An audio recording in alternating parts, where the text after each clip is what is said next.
Now you can see here the relation between that is K, Y and sigma. So here diagram is shown here.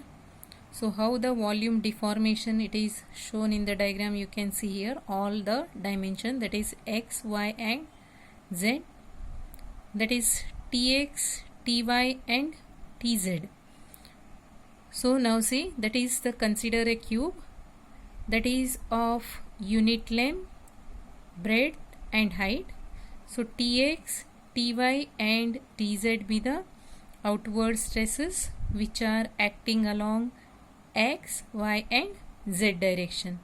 So here alpha be the elongation, that is per unit length, per unit stress in a direction that is perpendicular to the respective forces. So here Tx which produces increase in the length, so that it is given by alpha Tx, that is in the X direction. So similarly next you see that it is shown here.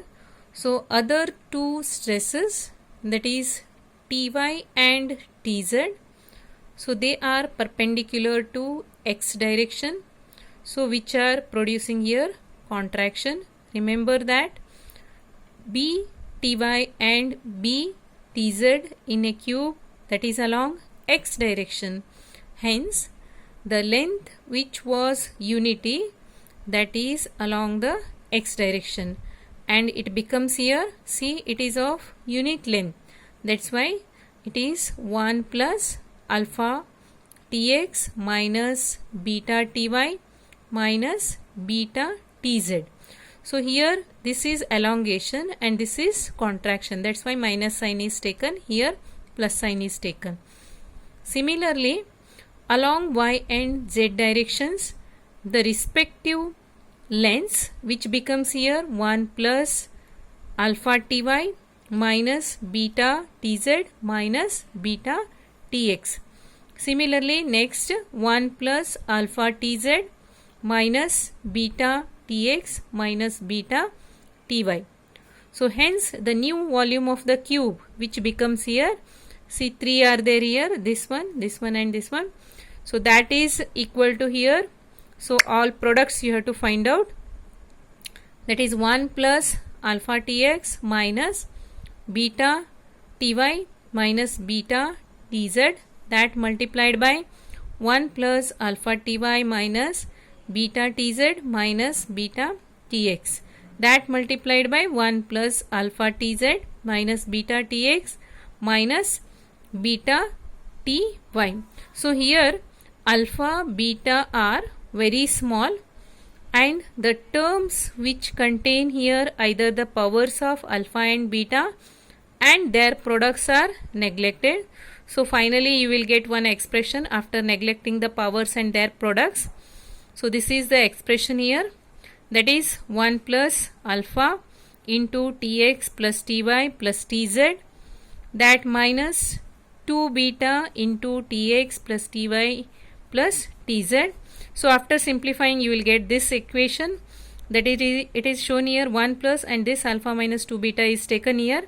Next see, of all the three stresses here Tx, Ty, Tz, that it is equal to T, then this becomes 1 plus alpha minus 2 beta into 3T.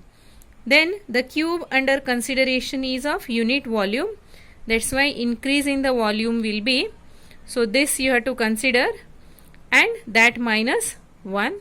So finally you will get here 3T into alpha minus 2 beta.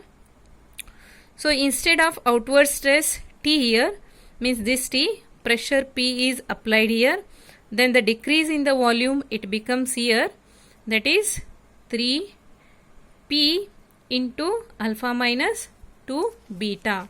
Then next see here what happens, the equation that is equal to here, that is volume strain, so that is equal to the change in volume divided by original volume.